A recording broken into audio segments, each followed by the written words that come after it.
नमस्कार, मैं हूं आशीष चित्रांशी और आप देख रहे हैं द न्यूज लॉन्चर। चुनाव जीतने के लिए 56 इंची कुछ भी करेगा। छापा, छल, जुमला, सब कुछ पकड़ लिया जाए, फिर भी वो कदम न पीछे करेगा, न गर्दन नीचे करेगा, आंखों में आंखें डालकर झूठ बोलेगा। मोदी एंड कंपनी बेशर्मी का अब विश्व रिकॉर्ड तोड़ दिए हैं। हालांकि ये बताते समय मैं आपको ये सूचित कर दूं ताकि किसी के भी सम्मान को ठेस न पहुंचे कि ये विश्व रिकॉर्ड जो तोड़ा है मोदी एंड कंपनी ने, बेशर्मी का विश्व रिकॉर्ड, ये किसी और के नाम नहीं था, पहले इसी कंपनी के नाम पर था। तो अपने ही रिकॉर्ड को और सुधारा है तोड़ करके, और पूरे सबूत इसी कार्यक्रम में हम आपको दिखाएंगे। बस सबूत देखने के लिए आपकी दृष्टि बिल्कुल क्लियर होनी चाहिए। अंधभक्ति का चश्मा उतार कर साइड में रखिए और देखना शुरू करिए। लड़कियों की जुबानी सच सुनिएगा। लड़कियां सच बता रही हैं। ये बच्चियां, ये बेटियां, ये लड़कियां, अगर ये भी झूठी हैं और मोदी ही सच्चा है तो फिर संसार पर ही ताला लगा दो भाई। ले आओ ताला चाबी, लगा दो। चलो फुर्सत करो सबका। अब मैं सीधे खबर पर आऊंगा। इसके बाद कोई आज किस कार्यक्रम में भूमिका नहीं, क्योंकि खबर में बहुत सारी चीजें देखने की हैं, समझने की हैं और चर्चा करने की हैं। भाव को ले आइए स्क्रीन पर, जोड़ लीजिए। स्वागत है भाव भैया, शुरुआत कीजिए। हरि अनंत हरि कथा अनंता। टीएमसी नहीं चाहती बंगाल की बेटियां ज्यादा संख्या में एमपी एमएलए बने। समझे आप? टीएमसी बिल्कुल नहीं चाहती कि बंगाल की बेटियां ज्यादा संख्या में एमपी एमएलए बने। पीएम मोदी ने टीएमसी पर लगाया विश्वासघात का आरोप। अब ये जान लीजिए, अब देश की महिलाएं ममता बनर्जी विलेन है, मोदी ने बता दिया। अभी देखिएगा, कोई आदमी आपके घर में जाकर के, मैं बहुत गंभीर बात कर रहा हूं, आपके घर में आपके सामने खड़े होकर के कोई बतावे कि नहीं आपके पिताजी का नाम ये नहीं ये है, उससे ज्यादा कॉन्फिडेंट झूठा और बेशर्म कोई नहीं हो सकता। ये बंगाल में जाकर के बता रहे हैं कि एमपी एमएलए नहीं बनने देना चाहती महिलाओं को टीएमसी। जरा आगे लाइए, थोड़ा डिटेल में चलते हैं। डिटेल में चलेंगे तब ना सब समझ में आएगा। मोदी ने कहा कि बीजेपी की पहचान महिला सशक्तिकरण और महिलाओं की सुरक्षा के लिए। एक एक लाइन याद रखिएगा, एक एक लाइन पर सबूत दूंगा आज। बीजेपी की पहचान महिला सशक्तिकरण और महिलाओं की सुरक्षा से है। इसलिए देश के हर राज्य में बहनें और बेटियां बीजेपी को सबसे ज्यादा आशीर्वाद देती हैं। हर राज्य में बहनें बेटियां देती हैं आशीर्वाद, क्योंकि यही लोग सुरक्षा करते हैं। हम एक विकसित भारत के निर्माण में बेटियों की भूमिका का विस्तार करना चाहते हैं। वो भूमिका कहां पे विस्तार, मधु किशोर वाला विस्तार है, कौन सा है ये भी आगे समझेंगे। और ज्यादा से ज्यादा बेटियों को राजनीति में आने के लिए प्रोत्साहित करना चाहते हैं। आपने देखा कि संसद में क्या हुआ, टीएमसी ने एक बार फिर से बंगाल की बहनों के साथ विश्वासघात कर दिया। अब आगे चलिए, जरा आगे चलिए। लग रहा है ना कि कितना मोदी जी बेटी हितैषी हैं और ममता विरोधी हैं। बंगाल की महिलाएं 33% आरक्षण चाहती थी। बंगाल की महिलाएं 33% आरक्षण चाहती थी। मोदी ने इसे सुनिश्चित किया था। बंगाल की महिलाएं चाहती थी कि 2029 से इसे लागू किया जाए। मोदी ने इसके लिए प्रयास भी किए थे। मोदी सब कुछ करता है, लेकिन टीएमसी नहीं चाहती थी कि बंगाल की बेटियां एमपी एमएलए बने, क्योंकि बंगाल की बेटियां उनके महाजंगल राज को चुनौती दे रही थी। इसलिए टीएमसी ने कांग्रेस के साथ मिलकर साजिश रची और महिलाओं को 33% आरक्षण देने वाले कानून को पारित होने से रोक दिया। आप कॉन्फिडेंस की दाद दीजिए, ताली बजाइए, थाली बजाइए, कटोरी चम्मच बजाइए, लेकिन कॉन्फिडेंस की दाद दीजिए। ये व्यक्ति बंगाल में खड़ा होकर कह रहा है कि 33% आरक्षण देना चाहते थे, बहन बेटियों को ममता बनर्जी ने रोक लिया, संसद में नहीं आने देना चाहती। ममता बनर्जी बहन बेटियों दुश्मन है। आपको मैं डेटा दिखाता हूं, सीधा डेटा पे लाइए, अगला आंकड़ा, हकीकत देखिएगा। लाइए, ये ममता बनर्जी का ट्वीट है। ममता बनर्जी का ट्वीट मैं पूरा पहले हिंदी में आपको सुना देता हूं, और आंकड़ों की बात हम करेंगे। ममता बनर्जी ने बोला है इसलिए नहीं बताएंगे, आंकड़ों पर आएंगे हम। देखिए क्या ममता ने लिखा। यह बेहद दुर्भाग्यपूर्ण है कि प्रधानमंत्री ने ईमानदारी से इस मुद्दे को सुलझाने के बजाय देश को गुमराह करना चुना। मैं यह स्पष्ट करना चाहता हूं कि तृणमूल कांग्रेस हमेशा से महिलाओं के लिए उच्च राजनीतिक प्रतिनिधित्व की समर्थक रही है। संसद और राज्य विधानसभा दोनों में ही निर्वाचित महिला प्रतिनिधियों का अनुपात हमारे यहाँ सबसे अधिक है। लोकसभा में हमारे 37.9% निर्वाचित सदस्य महिलाएं हैं। राज्यसभा में हमने 46% महिला सदस्यों को मनोनीत किया है। महिला आरक्षण का विरोध करने का सवाल ही नहीं उठता और न कभी उठा है। हम जिस बात का पुरजोर विरोध कर रहे हैं वह है परिसीमन की प्रक्रिया, जिसे मोदी सरकार अपने निहित स्वार्थों को पूरा करने के लिए महिलाओं को ढाल बनाकर आगे बढ़ने की साजिश रच रही थी। हम बाबा साहेब अम्बेडकर के संविधान में बदलाव, देश का विभाजन और राजनीतिक सीमाओं में हेरफेर करके भाजपा शासित राज्यों को अन्य राज्यों की कीमत पर अधिक प्रतिनिधित्व देकर सत्ता हथियाने का पुरजोर विरोध कर रहे हैं। यह संघीय लोकतंत्र पर हमला है और हम इसे चुपचाप नहीं देखेंगे। अगर यह सरकार वाकई इस नेक काम को लेकर गंभीर थी तो 28 सितंबर 2023 को महिला आरक्षण विधेयक पारित होने के बाद लगभग 3 साल तक इंतजार क्यों किया? कई राज्यों में चुनाव होने के बावजूद इसे जल्दबाजी में क्यों पारित किया गया और परिसीमन के साथ इसे क्यों जोड़ा गया? तृणमूल कांग्रेस दशकों से महिलाओं के साथ खड़ी रही, हम आगे भी खड़े रहेंगे, लेकिन हम उस विषय पर उपदेश नहीं सुनेंगे जिसे सत्ताधारी दल न समझता है और न ही सम्मान करता है। और आदरणीय प्रधानमंत्री जी, अगली बार जब आप राष्ट्र को संबोधित करें तो संसद के पटल से ऐसा करने का साहस दिखाएं जहां आपकी हर बात पर कड़ी नजर रखी जाएगी, आपसे सवाल किए जाएंगे और आप जवाबदेह होंगे। कल आपने जो किया वह कायरतापूर्ण, पाखंडी और कुटिल था। कायरतापूर्ण, पाखंडी और कुटिल। आप महसूस कर सकते हैं कि सत्ता आपके हाथों से फिसल रही है और आप बस कुछ और समय तक सत्ता में बने रहने के लिए किसी भी हद तक जाने को तैयार हैं। बस यही सब था। अब मैं पूरे देश के लिए, बाकी पार्टियों को भी इस बात से सीखना चाहिए। अगर टीएमसी की बात है तो बाकी पार्टियों को भी जरा डेटा लाइए सामने। देखिए, following 2024 general elections, the All India Trinamool Congress has 11 women members of parliament in 18th Lok Sabha. This accounts for approximately 38% of the party's total 29 seats, giving TMC the highest proportion of female representation among all major political parties in the house. जिस बंगाल में खड़े होकर के नरेंद्र मोदी ने बोला, इसके लिए आप सोचिए ना, इसके लिए एक ही चीज हो सकती है कि आदमी निहायत थेथर हो, थेथरई वहीं से शुरू हो और वहीं खत्म हो जाए, तब हो सकता है। लाओ डेटा लाओ, उसको हटाओ नहीं, अभी देख लें तो तसल्ली से इस देश के लोगों को। बंगाल से टीएमसी के 29 सांसद टोटल आते हैं। 29 में 11 महिलाएं हैं, जो परसेंटेज होता है 38। 33% आरक्षण के आड़ में देश के लोकतंत्र की गर्दन दबोचने की कोशिश करने वाले साहेब, ये देखिए 38% महिलाओं को बिना आपके आरक्षण के, बिना आपके पाखंड, कुटिलता और ढकोसला के ममता बनर्जी ने लोकसभा में 38% महिलाओं को विराजमान किया है, बिठा रखा है। आप तो 33% दोगे, 38% ऑलरेडी है उसके। 46% राज्यसभा में, 33% दोगे ना, 46% मतलब आधे से एक कम, करीब करीब आधी महिलाएं राज्यसभा में बिठा रखी है। यानी राज्यसभा और लोकसभा दोनों मिला दिया जाए तो करीब करीब 41 से 42% महिला प्रतिनिधित्व है टीएमसी का। और आप जिसके 11% प्रतिनिधित्व है महिलाओं का, 11% से 11.5%, मतलब उसको 12 पॉइंट जोड़ के मैं 12 कर देता हूं, खड़ा खड़ा 12% वाला 42% वाले से मुंहजोरी कर रहा है उसके घर में खड़ा होकर। ऐसा कहां होता है? सिर्फ और सिर्फ भारत में हो सकता है, इनके साहेब के मोदी जी के राज में हो सकता है। 2 बाइट सुनाइए, फिर पहले पार्ट पे हम चलेंगे बेटियों को, उसके बाद सुनाएंगे भाव के पास। जरा 2 बाइट है, एक बाइट ले आइए, लाइए। 2023 में महिला आरक्षण वुमेन रिजर्वेशन बिल हमने मंजूर किया था, सब मिलकर, और हमारी अभी भी मांग है कि आप लागू करिए। 543 में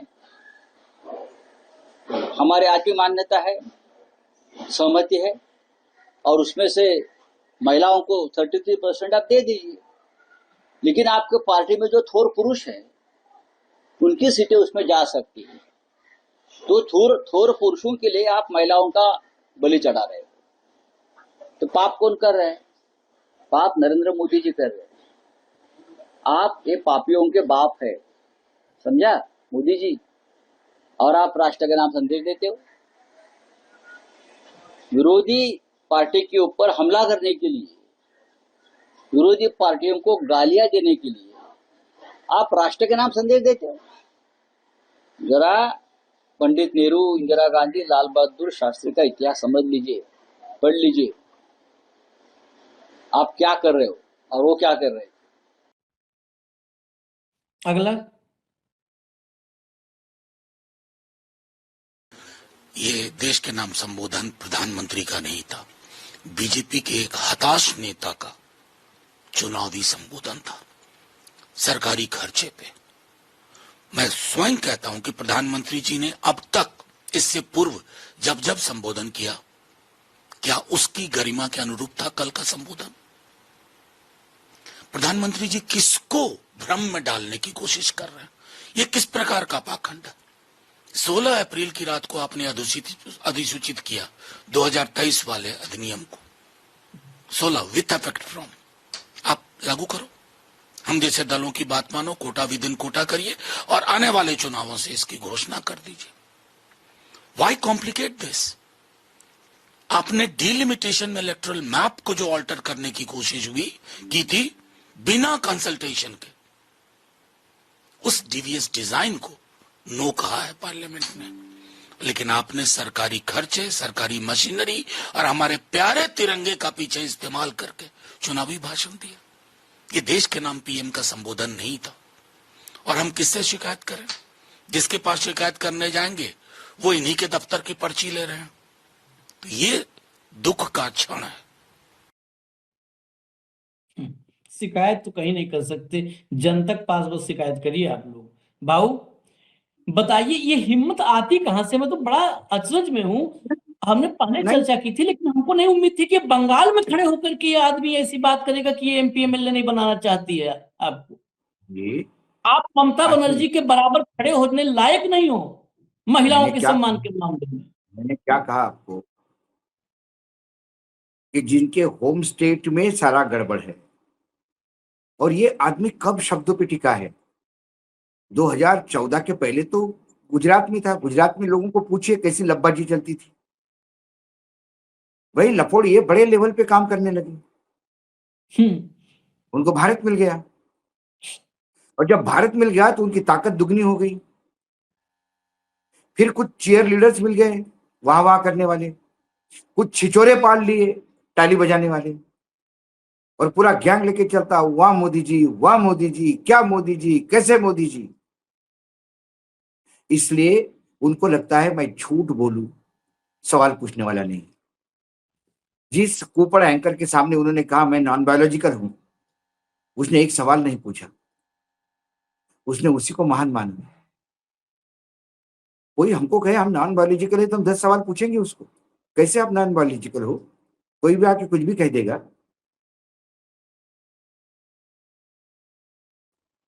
तभी तो ऐसे लोगों के लिए टालियां बजती है।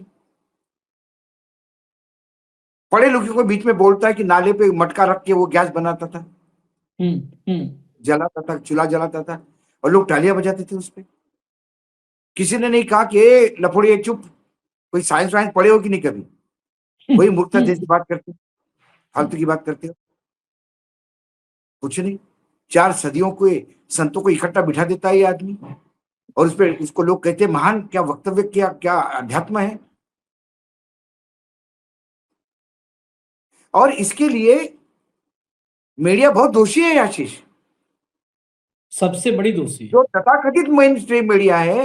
यदि ऐसे झूठों का पर्दाफाश आप पहले दिन से करो तो ये झूठों को समझ में आता है कि अभी मैंने बोला कि आईना सामने आ गया, अभी मैंने बोला कि आईना सामने आ गया। ये क्या सोचता है? बंगाल की महिलाओं को समझ में नहीं आता कि वहां 38 और 40% रिजर्वेशन ऑलरेडी बिना कानून के वहां पे रिप्रेजेंटेशन है।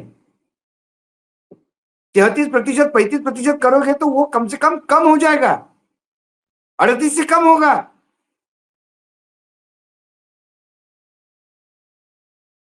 जो महिला अभी से उस महिला को बदनाम कर रहे, तृणमूला ने देना नहीं चाहिए, तृणमूला खुद दे रही है। आप आपके पार्टी में क्या कर रहे हैं जरा श्रीमान झांक के देखिए, ना आपके संगठन में, ना आपके कैबिनेट में, ना किसी विधानसभा में, ना किसी नगर पालिका में आपने सिद्ध करके दिखाया कि आप इस महिला रिजर्वेशन के फेवर में हैं। आप तो महिलाओं के उत्पीड़न के फेवर में दिखते हो, जो आंकड़े बताते हैं। सबसे ज्यादा महिलाओं का उत्पीड़न होने के बाद मुख्यमंत्री सीट पे कैसा बैठता है भाई? क्यों नहीं भगाते उसको? नारी बंधन जरा वहां करिए ना आप।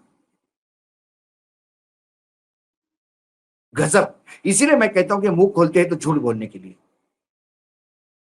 झूठ बोलूंगा और झूठ के सिवा कुछ नहीं कहूंगा। झूठ ही कहूंगा, बार बार कहूंगा, जोर जोर से कहूंगा, ताली बजवा के कहूंगा।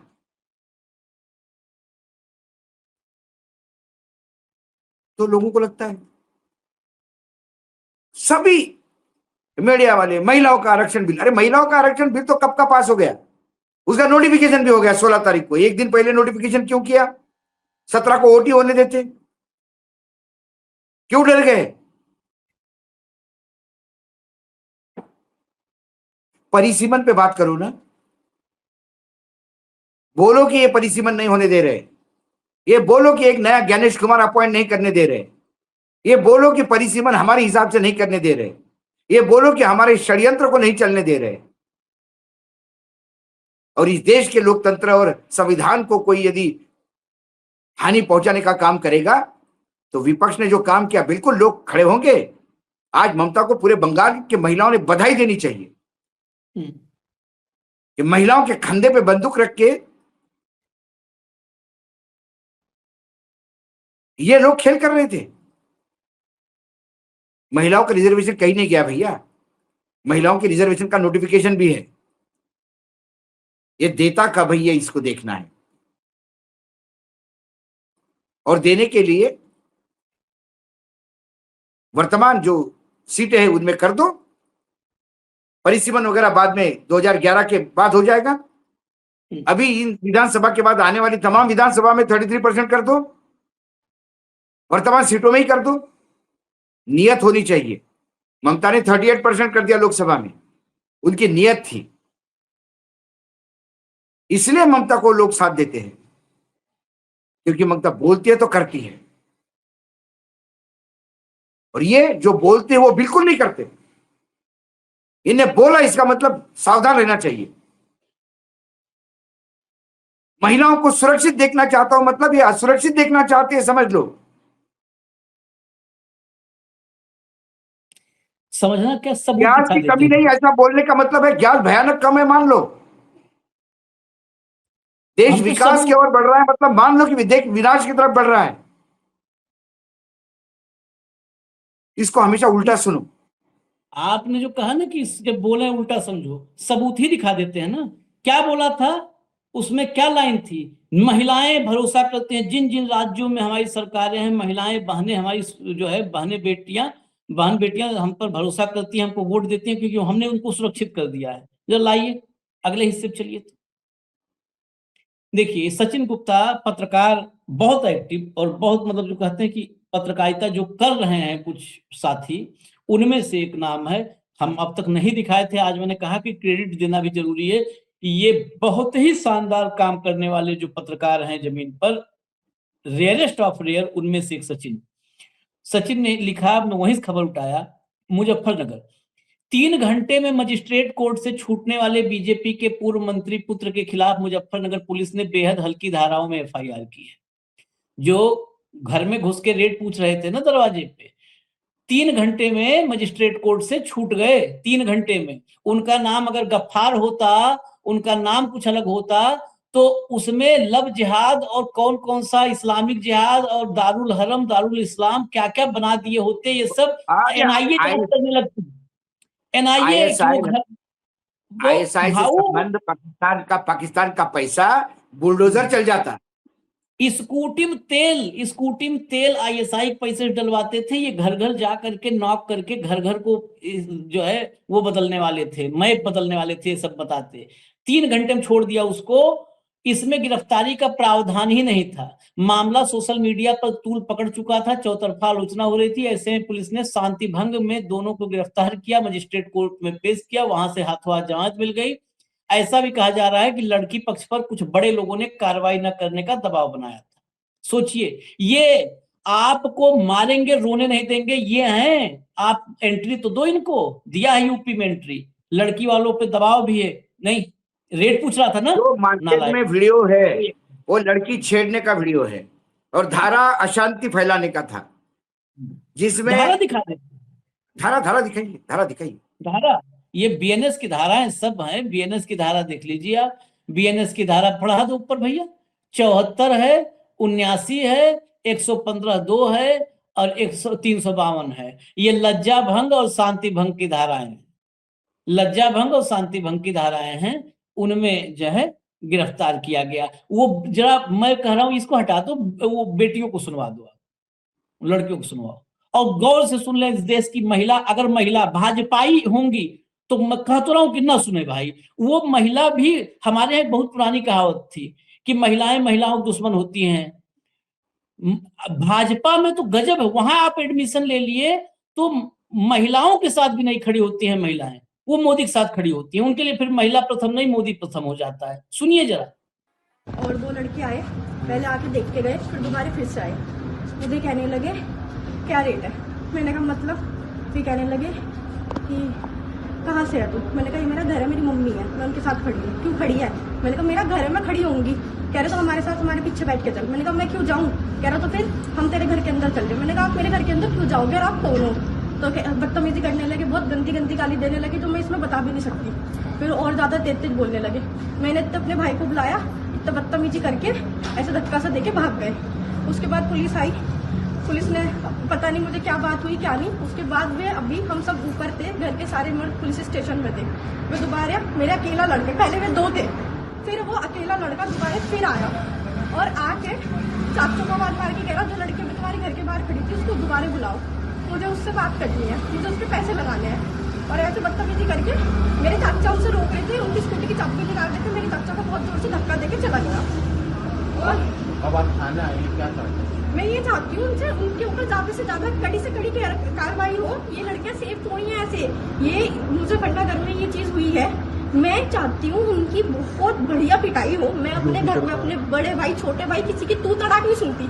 मेरे को बर्दाश्त नहीं, मेरे से कोई तू से बोल ले। गैर आदमी आके मुझे इतनी गंदी गंदी गाली देके चले गए, मैं चुप नहीं बैठूंगी इसमें बिल्कुल। कौन सी रोड का मामला है? थाने? ये थाने वाली रोड का मामला है। दिलवाओगे नरेंद्र मोदी, चुनौती है, इंसाफ दिलवाओगे। इस बेटी को कह रही चुप नहीं बैठूंगी, मुझे पता है इसको चुप बैठना पड़ेगा। इस देश में, इस समाज में ढांचा ऐसा, चुप बैठना पड़ेगा। आशीष, ये बच्ची जिंदा रहेगी कि नहीं इसका डाउट है मुझे अभी। ये जिंदा रहेगी, ये मतलब सुरक्षित रहेगी, इसकी मुझे चिंता है अभी। क्योंकि पुलिस महकमा जिन गुंडों के साथ और व्याभिचारियों के साथ हाथ मिला लेता है, और न्यायपालिका ने भी बोल देना चाहिए था। कैसी धाराएं लगाई आपने, वीडियो सामने है। न्यायपालिका इतना इस लायक होती, कैसी जमानत। तो ये जब सब व्याभिचारी पुलिस और न्यायपालिका सत्ता के संरक्षण में काम करती है तो लड़कियों की इज्जत नहीं होती। फिर लड़कियां इनके लिए भोग की वस्तु होती है, और जिस लड़की जिसके घर में घुस के करेंगे वो कोई रोक नहीं पाएगा। अब इसको जमानत मिलने के बाद ये रुकेगा। पूरी दुनिया ने देख लिया और हंगामा हो गया, उसके बाद भी मैं जमानत पे आ गया, तुमको जो करना सो करो। अभी तो रेट पूछा, अगली बार जाके पहला काम करेगा, इज्जत लूटेगा और उसके बाद बोलेगा कि ये लो मैंने लगाया तुम्हारा रेट, ये पैसे लो, चुप रहो। ये करेगा। पुलिस पकड़ के ले गई, उसने सुना आपने मैं उस पॉइंट को कि जब पुलिस इसके घर के सारे लोग थाने में बैठे थे, सारे मर्द थाने में थे, उसमें से जो 2 थे, एक दोबारा लौट के आया,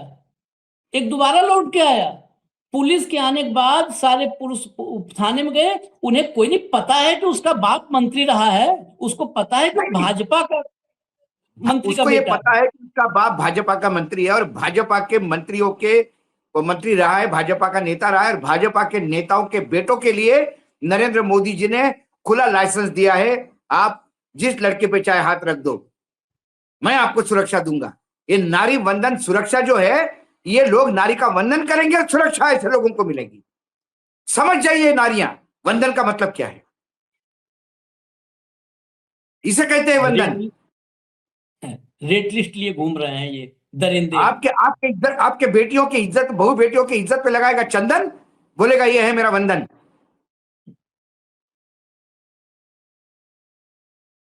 ये रेट लिस्ट लिए घूम रहे हैं सब, और घूम घूम के ये आदमी इन सबका जो मोदी परिवार है ना, परिवार का जो मुखिया है, वो घूम घूम कर ज्ञान दे रहा है, कांग्रेस को ज्ञान दे गरियाओ, रहा है। टीएमसी को गरियाओ।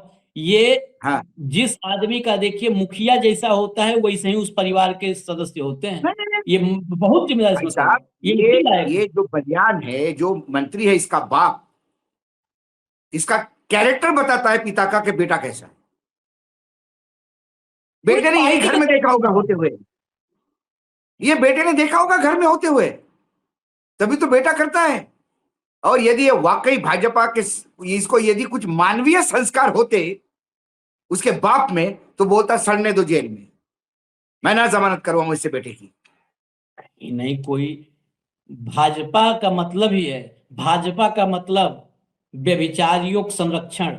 ये 3 आईटी सेल वाले बीएचयू में, वो बेटी पढ़ाई छोड़ के गांव चली गई, अपने घर चली गई भाऊ, आपको पता शायद हो कि नहीं, जो बीएचयू की बिल्कुल। बिटिया थी, जब ये तीनों वो जमानत छोड़ पे आ गए तो वो बीएचयू छोड़ के चली गई। ये क्या करो, बेटियों की रक्षा करेंगे। उसकी इज्जत लूटने वालों को जमानत मिलने के बाद यदि स्वागत होता है, तो वो बेटी क्या न्याय की उम्मीद करेगी। छोड़ के और चली बाकी गई। बेटियों के लिए सबक दे के गई कि तुम्हें वाकई पढ़ना हो ना इस जगह पे, तो सिर्फ यूनिवर्सिटी की फी दे के काम नहीं चलेगा, आपको इनकी भी फी देनी पड़ेगी, और इनकी फी आपके जिस्म से होगी, क्योंकि बीजेपी के सांड है। निकृष्टता, इनको पूरा अधिकार है। व्यभिचार, दुराचार, इस सब का सारा सब विश्व रिकॉर्ड तोड़ रहे हैं ये सब। और फिर भी इस देश की एक बात तो है, मानना पड़ेगा, जनता कितनी भी जागृत है, मैं जागृत कहते हुए भी, इस देश में भैया बहुत लचीलापन है, कितना सहन करने। ऐसा आदमी अगर मंच पे खड़ा हो जाए ना, तो सामने एक आदमी नहीं आना चाहिए सुनने के लिए, कह रहे तेरा भाषण हम सुनेंगे, जिसकी पार्टी में गली गली में दरिंदा घूम रहा, सड़कों पे दरवाजों में जाके रेट पूछ रहा, भाषण सुनेंगे? एक आदमी नहीं आना चाहिए। लेकिन वहां पर महिलाएं आती हैं, वो चाहे जबरदस्ती लाई जाए, चाहे बस में लाई जाए, चाहे लालच में लाई जाए, आती हैं और ऐसे हाथ उठाती है, मोदी मोदी। मैं मानता हूं कि चलो ठीक है, एक हाथ दुराचारी निकल जाता है, लेकिन दुराचारी के लिए मुख्यमंत्री ने बोल देना चाहिए कि इसके ऊपर कड़ी कार्रवाई करी, इसको जमानत नहीं मिलनी चाहिए, बुलडोजर घुमाओ इसके घर पे। तो लगता कुछ है, भाजपा का है तो जमानत भी मिल जाएगी, भाजपा का है कि तो उसको कुछ कर दिया जाएगा। और यदि यादव होता ये, तो इसके घर में बुलडोजर चला जाता और ये समाजवादी पार्टी ये करवा रही बोला जाता, फिर अखिलेश यादव का कैरेक्टर सर्टिफिकेट निकालता, यादव होता तो। अभी एक सबूत है भाऊ, मैं अभी और दिखाता हूँ ये राजपाट कैसे चल रहा है ना। ये अब जब कई बार क्या होता है ना, कि जब दिखता है कि अब लोग हमको नहीं वो कर रहे हैं, पसंद कर रहे हैं, तो दमन उत्पीड़न अपने चरम पर होता है। जरा आगे बढ़िए भैया, आगे बढ़िए, ले आइए। ये देखिए, कल रात जब राजनीति में महिला आरक्षण बिल की बातें हो रही थी, मोदी भाषण चल रहा था, तब ये सब लखनऊ में हो रहा था। भाजपाइयों ने सपा का झंडा जलाया, इसके विरोध में सपा की महिला वर्कर प्रोटेस्ट कर रही थी, पुलिस उन्हें उठाकर बर्बरता से गाड़ी में डालकर ले गई। भाजपा वाले समाजवादी पार्टी का झंडा जला दिए। जब झंडा जलाओगे तो उधर से प्रोटेस्ट हुआ, प्रोटेस्ट का जवाब जरा देखिए कैसे। ये समाजवादी पार्टी के महिलाएं हैं और नरेंद्र मोदी भाषण दे रहे थे। देखिएगा जरा महिलाओं को सम्मान, फिर देखिए ध्यान दीजिए।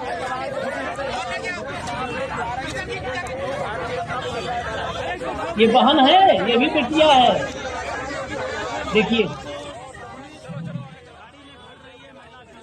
वो रेट पूछने वाले कभी ऐसे उठा लो, तुम लोग के हाथ टूट जाएंगे, फ्रैक्चर हो जाएगा हाथ में। उठाओ उसको। बताइए, पुलिस भी ऐसे दुराचारियों के साथ जो है इधर यहाँ पे टांग के बिठाएगी, उनको लेके जाएगी मजिस्ट्रेट के यहाँ और कहते हुए कि चलो बेटा चिंता मत करो, कोई बात नहीं है। अब तुम नहीं करोगे सब तो करेगा कौन? लाइसेंस ले रखा है, ये देखिए कैसे भर रहे। अगला लाइए, आगे चलिए, लाइए जरा। एक खबर और है, अब इसी के साथ हम दिखाते हैं। कल से हम और भाऊ इसको खबर को दिखाना चाहते थे, दिखाइए जरा, लाइए अखिलेश यादव का ट्वीट। देखिए भाऊ, इसको फुल कर दीजिए भैया, ट्वीट को लोग पढ़ लें। अब भाजपा सरकार बताए कि पीडीए समाज के एक चाय वाले को पलायन करने के लिए मजबूर करने का जिम्मेदार कौन है? एक आम चाय वाले पर अत्याचार करके लखनऊ की सरकार कहीं सांकेतिक रूप से किसी और को तो नहीं चुनौती दे रही है? आर्यन को अपने जीवन और जीवन यापन के लिए चिंता करने या डरने की जरूरत नहीं है। हम सब करोड़ों पीडीए लोग उसके साथ हैं और उसकी ढाल हैं। आशा है कि माननीय मुख्यमंत्री जी इस तुच्छतापूर्ण व्यवहार का संज्ञान लेते हुए इस मामले से जुड़े अराजक तत्वों और अधिकारियों पर तुरंत कार्रवाई करेंगे और अपने राज्य पर लगने वाले पलायन के दाग से बचेंगे। नहीं तो लोग कहेंगे कि जो मुख्यमंत्री जी एक आम चाय वाले की रक्षा अपने दल के अवांछनीय तत्वों से नहीं कर सकते, वो पूरा प्रदेश क्या चलाएंगे? अगर मुख्यमंत्री जी को अपने दल के उस असामाजिक तत्व का नाम नहीं पता हो तो हम बता देंगे। अगर फिर भी कुछ नहीं हुआ तो हम आर्यन के रोजगार के लिए पुख्ता व्यवस्था करेंगे, क्योंकि हमें उसके हाथ की बनी और प्रेम से भरी चाय बहुत अच्छी लगी थी। अखिलेश यादव ने एक बच्चे के लिए लिखा है कि मतलब नौजवान युवा ही है, बच्चा ही है, चाय बेचता, क्या उसका गुनाह था? पहले सुन लीजिए फिर बताते हैं उसका गुनाह। सुनिए, उसकी जुबानी सुनिए, आर्यन को सुनवाइए। लगातार आप सुर्खियों में चल रहे हैं कि अखिलेश यादव को आपने चाय पिलाई है और लगातार सोशल मीडिया भी आरोप प्रत्यारोप का दौर जारी है और आपने भी आरोप लगाया कि तुम्हें परेशान किया जा रहा है फूड विभाग की ओर से। क्या था पूरा मामला? जी, अभी 5-6 दिन पहले एक फूड इंस्पेक्टर अंकल आए हुए थे जिनका नाम धीरज दीक्षित था। उन्होंने हमारी शॉप पे जाकर हमसे बोला आप अपना लाइसेंस दिखाइए। हमने अपना लाइसेंस दिखा दिया। उसके बाद उन्होंने ये कहा कि आप अखिलेश यादव को चाय पिला गुंडा बनते हो, आपकी दुकान सीज करने आए। मैंने कहा अंकल हमारा अपराध क्या? तो बोले आप चाय पिलाए बहुत बड़ा अपराध है। उसके बाद जैसे कैमरा चालू किया वीडियो बनाने के लिए, तो वो ये नहीं बोले, चुप हो गए। उसके बाद कह रहे हैं तुम एल्युमिनियम के बर्तन में चाय बनाते हो, इसका कोई प्लान वो नहीं है, अलाउ नहीं है कि आप एल्युमिनियम के बर्तन में चाय बनाएं, आपकी दुकान सीज की जाएगी। उसके बाद उन्होंने चाय का सैंपल लिया और सैंपल सील भी नहीं किया, सिंपल लेके चले गए। उसके बाद कल ये मामला 10:30 बजे का है, दिन 10:30 बजे का है। कुछ लोग अराजक तत्व के लोग जाते हैं जो कि वहाँ मेरी दुकान जाते हैं, चाय लेते हैं। 15-16 लोग थे। चाय लेने के बाद वो चाय पी के चल दिए, तो मैंने उनसे पैसा मांगा तो वो सीधा मारने लगे। पहले गाली दिए कि अखिलेश यादव को चाय पिला गुंडा बनता है, उसके बाद सीधा मारने लगे और मुझे भी मारा, मेरे माता पिता और भाई बहन सबको मारा और मेरी दुकान का पूरा तोड़ फोड़ कर दिया उन लोगों ने। क्यों ऐसा क्यों कर रहे हैं लोग? क्या इस पर आप क्या कहना? जब से यूपी के पूर्व सीएम श्री अखिलेश यादव जी ने मेरी दुकान पे चाय पिया है, तब से प्रॉब्लम आ रही है। इसके पहले मेरी दुकान 35 साल से आज तक कोई प्रॉब्लम नहीं आई है। अभी 2 महीने के अंदर ये प्रॉब्लम आ रही है। मारपीट के मामले में आपने तहरीर दी है, तो उस पर क्या कार्रवाई अभी तक हुई? अभी तक मुझे कोई जानकारी नहीं इस मामले में। हमने अपने पास के नजदीकी थाने में कंप्लेंट की है, जिसमें एसएचओ महोदय ने कहा है, पूरा विश्वास दिलाया हमें कि कार्रवाई होगी। अभी तक हमें कोई जानकारी नहीं कार्रवाई हुई या नहीं। सोशल मीडिया में आपके द्वारा एक पोस्ट डाली गई है, क्या था वो पूरा पोस्ट का? जी, मैंने एक पोस्ट डाला है कि मैं अपना घर परिवार दुकान सब छोड़ के जा रहा हूँ। तो ये सच है कि मैं और मेरा परिवार हम लोग सब छोड़ के जा रहे हैं। क्यों? क्योंकि हम बहुत पीड़ित हैं। हमें लोग आए दिन परेशान करते हैं, कभी हमारे साथ मारपीट, तो कभी अधिकारी हमारा सिंपल भरते हैं, तो कभी हमें जान से मारने की धमकी दी जाती है। और जो लोग कल हमको मारे हैं उनके द्वारा ये भी कहा जा रहा है कि अगर मुकदमा आप वापस नहीं लोगे तो तुम्हें जान से मार देंगे और SC/ST या फिर तमाम तरह की धारा 376 जैसी धारा लगवा के तुम्हें अंदर करवाएंगे। क्या चाहते हो? मैं आप लोगों के माध्यम से यही कहना चाहता हूँ कि मेरी पूरी हेल्प हो। मैं बहुत छोटी फैमिली से हूँ और बहुत परेशान किया जा रहा है। और बाकी मैं आया हूँ अपने जिले के कप्तान साहब के पास और इस जिला अधिकारी महोदय के पास। मुझे उन पर भी पूर्ण विश्वास है कि मेरी पूरी सुन जाएगी, मेरी पूरी मदद होगी। क्या नाम आपका? मेरा नाम आर्यन यादव। देखिए भाव, देख लिया। अभी आप कह रहे थे ना मुजफ्फरनगर का एग्जाम्पल कि अगर यादव होता तो देखिए, चाय अखिलेश यादव ने इसकी दुकान पे पी ली थी, उसका देख लीजिए खामियाजा। वो तो उसका सैंपल चेक किया। अब मैं पूछना चाहता हूँ फूड डिपार्टमेंट को कि उन्होंने उस क्षेत्र के कितने चाय की दुकान के सैंपल ले लिए। और मेरा दावा है कि जिस पैरामीटर्स पे इसके सैंपल फेल बताए उस पैरामीटर पे वो अपने घर पे की चाय बना के अपने पत्नी के हाथ की चाय भी टेस्ट करवाए। मूर्खतापूर्ण एल्युमिनियम के काम। बर्तन में बना रहा है। हाँ, एल्यूमिनियम पे बर्तन पे सारा दुनिया चल रही है, एल्यूमिनियम के बर्तन पे इन्हीं को है। उसी लखनऊ में जहाँ योगी जी रहते हैं, योगी जी घर के आसपास देखो कितने लोग एल्यूमिनियम बर्तन, योगी जी के किचन में देखो एल्यूमिनियम के बर्तन है कि नहीं है। जिस अधिकारी ने ये चलान किया उसके घर में एल्यूमिनियम का यूज होता कि नहीं होता, जरा बताए वो। क्या मूर्ख बना रहे हैं। यदि एल्यूमिनियम के बर्तन में खाना बनाना गुनाह है तो एल्यूमिनियम के बर्तन बिकते क्यों इस देश में। ये जहर बिकने कौन दे रहा है। कुछ नहीं, उसने अखिलेश यादव को चाय पिलाई और वो यादव था।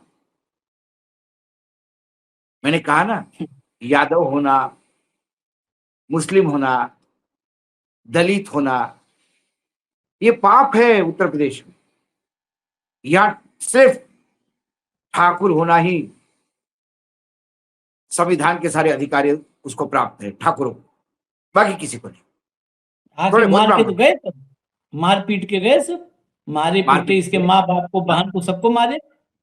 महिला चाय पिला सम्मान दो करके अखिलेश। गए, नारी वंदन करके गए सब। ये जो अपने आप को चाय वाले को नेता समझता है ना कि चाय पिलाता था मैं, चाय बेचता था, और एक गर्व से कहते हैं ना प्रधानमंत्री चाय बेचते हैं, तो कम से कम और किसी की नहीं तो चाय वाले की तो साइड ले ले कभी, अपने बिरादरी की। प्रधानमंत्री महोदय, कभी अपने कानों पे थोड़ी सी ये बात भी पहुंचने दीजिए कि आप पहले सरनेम पूछेंगे उसके बाद मारेंगे। ये है इनका डबल इंजन सरकार का डबल बैरल कानून व्यवस्था। और ये जिस चुनाव प्रदेश में चुनाव है वहां अंतिम व्यक्ति समाज का, उसके लिए हम करेंगे, जैसे ये हवाबाजी करते हैं, झूठ सपने बेचते हैं। मैं बार बार कहता हूं हमारे बॉलीवुड का बहुत बड़ा नुकसान हो गया, मोदी जी राजनीति में आ गए। ये बेहतरीन अदाकार ही नहीं, बेहतरीन डायरेक्टर भी होते हैं, बेहतरीन डायलॉग राइटर होते हैं, बेहतरीन। ये कुछ सपने नहीं, बेचना नहीं पाता है। बेहतरीन खाली प्रोड्यूसर हो सकते थे ये, क्योंकि ये सब तो किराए पे करवाते हैं, इनके लिए लिखा जाता है, अपना लिखने लायक क्या भी कहा? नहीं है। नहीं नहीं, अरे बाबा, जो समाज को बिकता है, लोग 3 घंटे के लिए मनमोहन देसाई को लोग क्या कहते थे कि यार सपने बेचता है आदमी, इसके पिक्चर में कोई सर पैर नहीं होता। 3 घंटा वो कहता था मैं आपको शेयर करवाता हूं। ये 2047 तक की शेयर करवाता है, ऐसे सपने बेचता है। किसानों को बोलता है आय दुगनी होगी, लोगों को, बेरोजगार को बोलता है 5 करोड़ रोजगार, हर आदमी को बोलता है 15 लाख रुपए तुम्हारे घर में, महिलाओं को बोलता है सबसे सुरक्षित। मनमोहन देसाई की पिक्चर भी देख के बड़ा मजा आता है, 3 घंटे बाहर आने के बाद आदमी फिर वही अपने विवंचना में खो जाता है। चलिए, जिसका नाम न लें वही सुरक्षित है देश में। महिलाओं का नाम लेंगे तो महिला, किसान का नाम लिए तो किसान संकट में, जवान का नाम लो जवान संकट में। ये जिसका उल्टा नाम बोलता जवान है। के नाम जब पर वो इसने बोला सुरक्षित कि मैं महिलाओं को सुरक्षा दूंगा, समझ लेना सबसे ज्यादा असुरक्षित महिला मेरे कार्यकाल में होगी। मैं गरीबों का उत्थान करूंगा, मतलब गरीबों को जूते के नीचे रगड़ूंगा। किसान की आय दुगनी करूंगा, मतलब अभी जो आय है उसके आधे करेगा। 15 लाख रुपए आपके अकाउंट में आएगा, मतलब आपके अकाउंट से 15 जाएगा, नहीं हो तो आप पे कर्जा चढ़ेगा। ये बात मानना चाहिए। अभी 2014 से लेके आज तक इतना तो समझ गए लोग, और इसीलिए लोग पसंद नहीं करते। जब ये बोलने लगते हैं तो लोग उनको बोलते कि अरे बस करो बाबा, आप मत बोलो। डायरेक्ट आज जो एक शो में पूरा आपने दिखा दिया कि देश कितना पसंद करता है सबसे लोकप्रिय प्रधानमंत्री, ये सामने है। चलिए, अभी हमको इजाजत दीजिए इस कार्यक्रम में। आखिर में बस एक हेडलाइन आपको दिखा दूं। ईडी अब मतदान के करीब, मतलब समझ लीजिए अभी भी इतना करने के बाद भी बंगाल अभी फंसा है। ये आखिर में हाथ पांव फिर मार रहे हैं। ये आज देखिए, कलकत्ता के डिप्टी कमिश्नर, जो police commissioner, deputy police commissioner है, उसके घर पर ईडी छापेमारी हुई है। रंगदारी सिंडिकेट रैकेट से जुड़े हैं तार, आरोप नहीं, यहाँ पर तार जोड़ दिया है आज तक ने, बिल्कुल ईडी ने वो किया। बाकी अभी कह दे तो उसमें लिखने में हाथ कांप जाएगा इन सब का। इजाजत दीजिए हमें, धन्यवाद भाऊ। फिर हम आते हैं अगले कार्यक्रम में। आप लोग देखते रहिए, बस थोड़ी देर में आ रहे हैं फिर हिसाब किताब लेके। नमस्कार।